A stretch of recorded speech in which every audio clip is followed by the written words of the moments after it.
The AI is here to stay, and deepfakes is a threat which stays here as well. And the threat which we cannot just sit in the bushes and wait it out. We have to deal with that, and we have to find the way to combat that. So after we discussed how deepfakes impact businesses and what this AI-generated threat can develop into, it's time for us to turn to defense techniques. Are there any measures available right now that can protect us from deepfakes? Are there businesses already doing to mitigate such a fraud? And what measures can enhance the overall deepfake resilience? Let's find out. We will start with an overview of the protective measures that are already employed by organizations around the world. Businesses around the world are hit by deepfakes literally every second. So organizations are forced to reevaluate their strategies to mitigate this risk. This is especially critical in identity verification processes, since it's become a common practice that the majority, if not all, of the interactions with the customers are happening online. The results of our study shows that multi-factor authentications, facial recognition, and fingerprint scanners are the three most common techniques adopted by the more than half of businesses to verify their customers. This is true for financial services, crypto, technology, telecommunications, aviation, healthcare, and law enforcement sectors. Personally, I think the share of multi-factor authentications will be growing, since it's common sense to increase the security level by combining two or more methods of user-customer authentication or authorization. Consensus over the best approach to mitigate deepfakes fraud varies by country. For example, AI and machine learning are the forefront for those based in Singapore, about 59%, while Mexico, 75 and 78%, adhere to the biometric verifications, while the United Arab Emirates, 67%, is more eager than others to choose multi-factor authentication.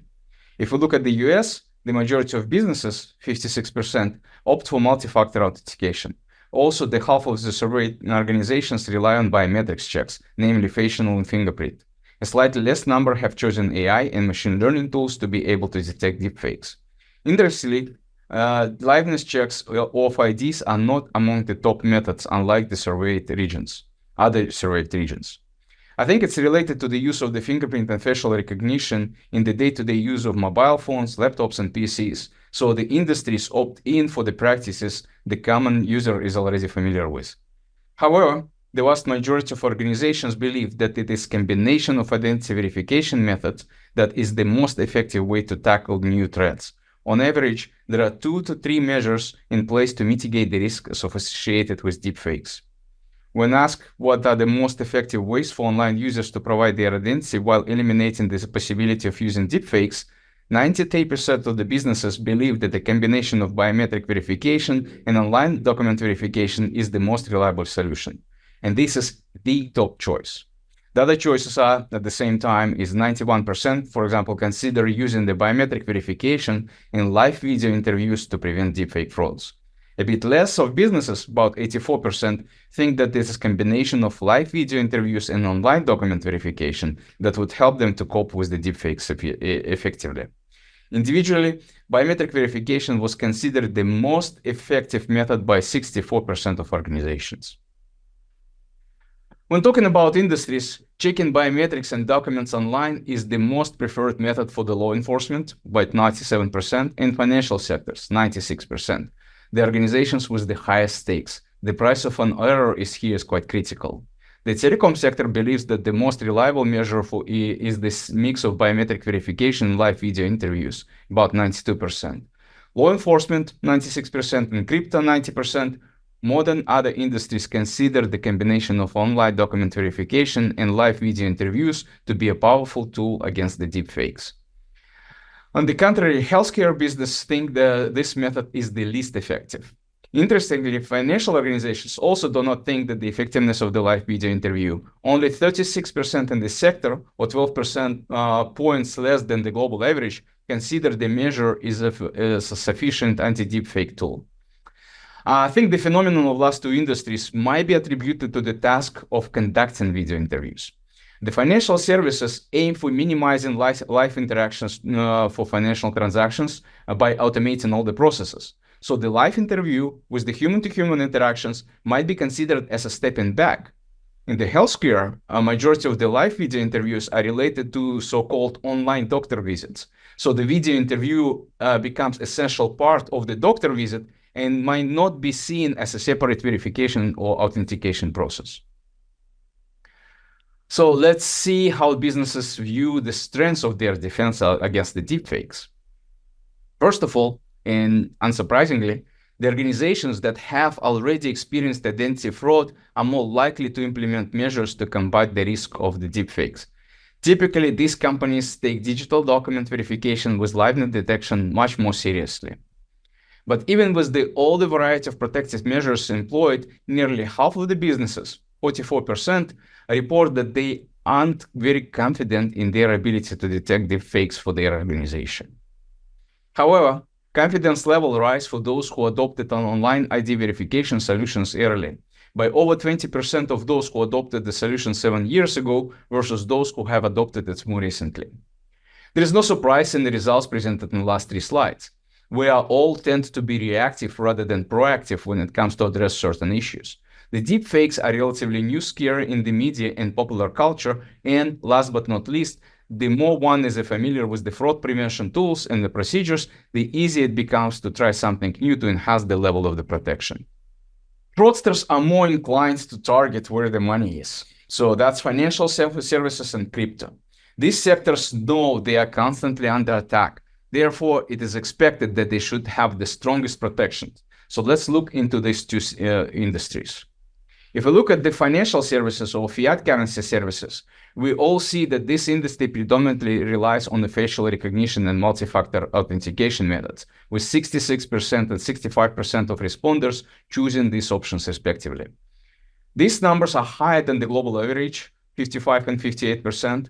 Also, more than half of organizations choose to verify documents with liveness detection features. In general, financial services seems to be more prepared, and these organizations are more inclined, compared to global, to employ all the possible defense methods.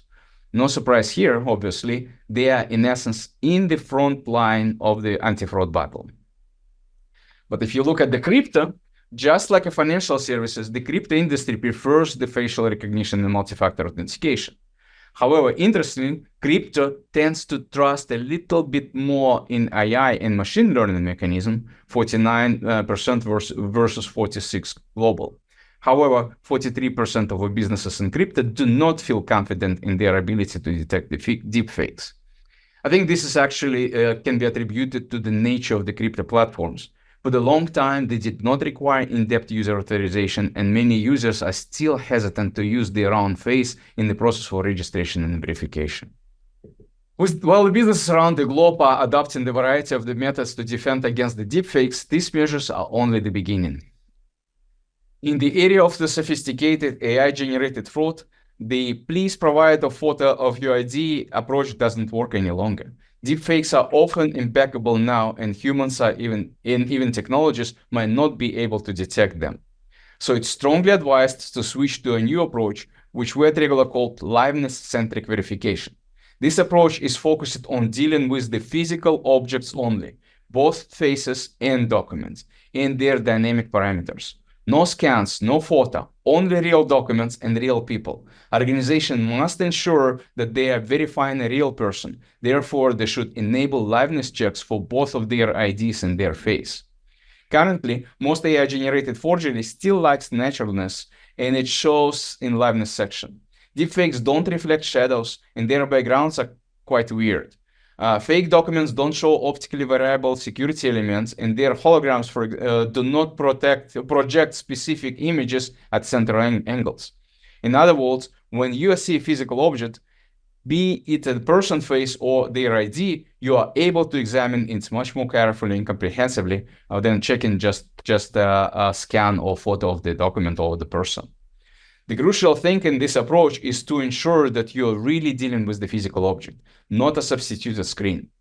And here's the tip for you. It would be helpful to request customers to use their mobile phones during liveness section instead of computer webcams. This is because it's generally much more difficult for fraudsters to swap images or videos when using the mobile phone camera. As a result of our survey underlined, the method of identity verification is not enough. One method of identity verification is not enough. It should be a multi-layered approach. And we talk not only about combining various identity verification technologies. With lifelike deepfakes, one should dig deeper and analyze user behavior to spot any abnormalities that may raise suspicion. This includes paying attention to the device used to access the service, as well as location, interaction history, and so on, and any other factors that can verify the authenticity of the identity. What is also important, you should be ready to adapt. AI develops quickly, and fraudsters try to get the most out of it. On the other side, researchers and identity verification solution developers also try to involve AI in fighting identity fraud. And this race is endless, with an unpredictable outcome, so you have to be ready to change approaches and tactics as the situation evolves.